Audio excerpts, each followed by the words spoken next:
Good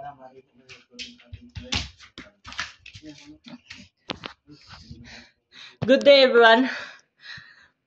Today, I want to share my understanding of media and information literacy, or simply MIL.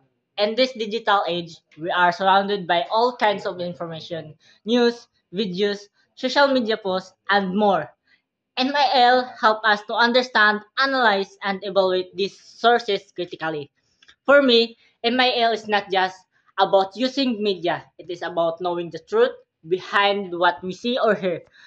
It teaches us to ask, is this source reliable? Is the information true? Who created it and why?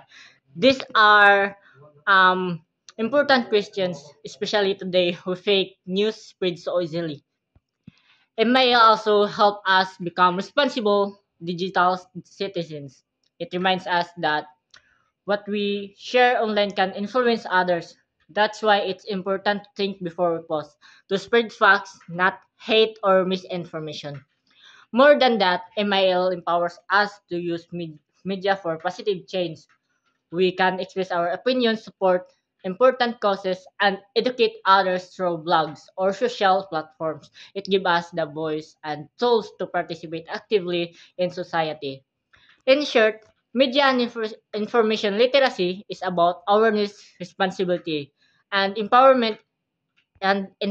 It teaches us not just to be consumers of information, but also to be wise and ethical users of creators of media. Thank you, and may we all become more media literate for a better, smarter world.